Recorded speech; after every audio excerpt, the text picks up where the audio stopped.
You elusive bitch. Is this the way it has to be? Me chasing you around corners and through alleyways just so I can hold on to you? Then I see the truth is that no one can ever possess you. So I give up on the chase. That's when you hit me hard like a brick wall. Poetry. I did not choose this life, you chose me. So now I am damned to chase you around like an infatuated lovesick pup, chasing her around his first love.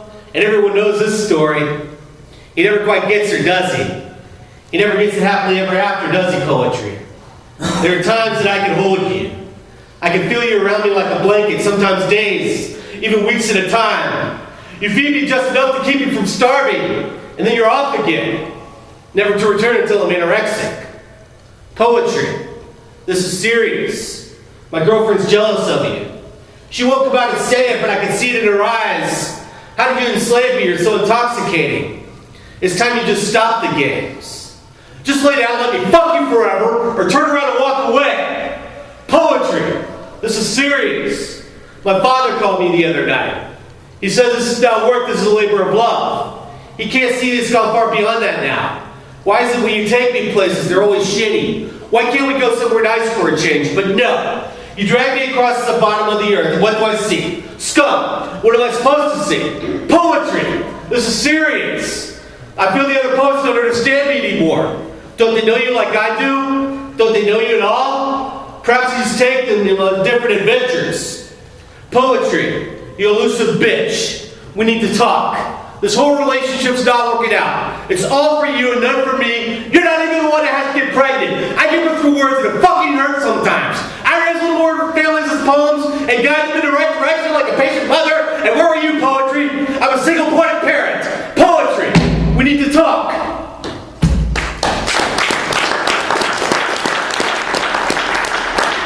The next person on the list is Mr. Gary Bond. Mr. Bond files himself.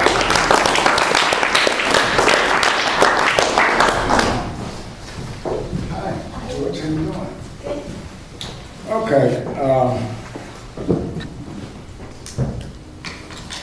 I'll just do the new piece. Got something new. It's called, it's an article actually. It's called My View of the Bridge. So bear with me, let's see what happens. From where I'm standing, the bridge is the only thing that really looks like something.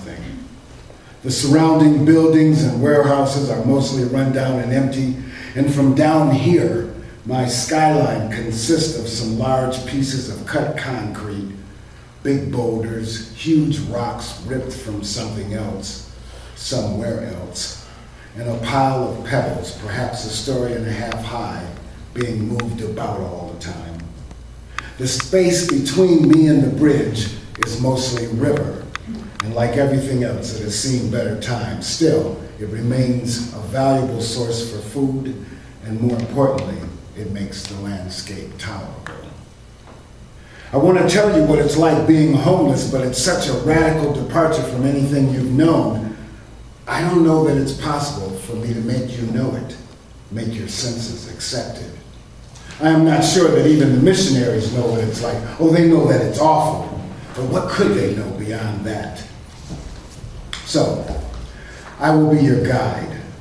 I am the pulse of the people. I am at home in the jungle and the city. I am king of my corner of the cage. I am the heartbeat of the street. I have fixed time for our journey. Otherwise, I'd be busying myself with preparations for the winter and have not time for you. Winter robs me of my self-sufficiency and independence, and always must I be imposing on others.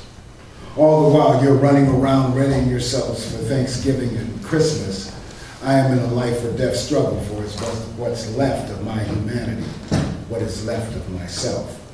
And I'm double business bound, but stand in pause, like swiftly standing still. That's the end. Homelessness is equal parts fear and uncertainty, and each of them is potentially unnerving, paralyzing. The nearest convenience store is just more than a block and a half away, but there isn't a decent facility near enough or a good meal close enough for my liking. So I fear not being able to take a decent crap every day. Of course I fear hunger and uncertainty of where I will lay my head. I fear being alone, of being with the wrong person, of having no money, of no place to store my gear, of being safe, bathing in bathroom. Most of us take all these things for granted. Fear failure, fear of disappointing those that I love, pain. What, have you none of it? I had contemplated suicide, but it beat me to it. I would gladly end it all now if only I could make Steve understand that the Tigers' third baseman made an error that cost them 2 unearned runs in the bottom of the 5th inning. What, did you think baseball never did matter anymore? I am always looking for an opportunity to advance my agenda. I want to live.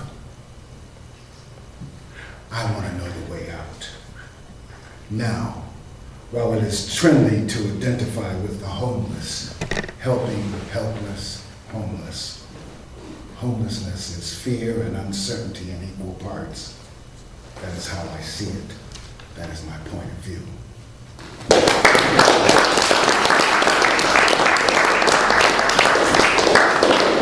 Glad you wrote that, dude. It's kind of maudlin. I think we were talking about it. Yeah. Oh, yeah. Okay. We're going to end up with an old poem, okay? And it's actually a theme, the same theme about really, stepping up and living, and as opposed to just being pushed around by other people and other things. So this one's called DNR. Do not resuscitate. Like when you're tired of living, you're tired of fighting, you tell them not to resuscitate you if you should die. Do not resuscitate. I shuffle like cards the people that I deal with, anything to continue living. I do not want mercy-killing euthanasias or pain-numbing shock treatments. Don't try putting out my lights. Don't shut me out. I am not DNR. I am not chameleon-like. And bond speak is not double talk tales of power. I do not change my spots or my socks. I keep my boots on. I keep walking. I am not chameleon-like. I am not DNR. I am not vampire-like. I will not sneak out at night under the cloak of darkness and suck the life out of you. I will not shy away from the sun. Silver bullets will not harm me, even those that pierce armor. No, I am not vampire-like, chameleon-like. I am not DNR.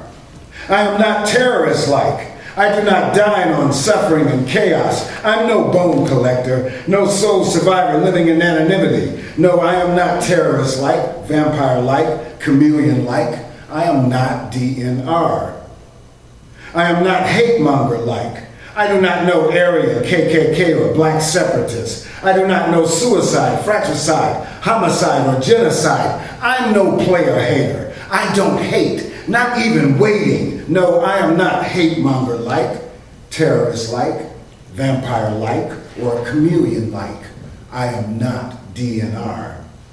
I do not believe in bombs, indiscriminate fertilizer bombs, smart bombs, nuclear bombs, hydrogen bombs, smoke bombs. I do not like being a time bomb. You'll not hear me say that she's the bomb. What does that mean exactly? Or this is the bomb? This is not the bomb. I don't like bombing. No, I am not pilot-like, hate-monger-like, terrorist-like, vampire-like, or chameleon-like. I am not DNR. Resuscitate me. If I die, bring me back from the dead. Massage my heart. Give me dopamines and Lanacaine. Take me to the ICU. Put me on a respirator. Accelerate my life's functions with drugs and machines. Pray for me. 150, clear. Thump, thump, thump. Heartbeat. Beating heart, I have a pulse. I will not have my chart scored with red letters of denial, an acronym that symbolizes my futility at living. I will not give up on me, give up on breathing, on truth, on youth. There's nothing else to do, Lord, but have faith in you. because I am not DNR. Thank you.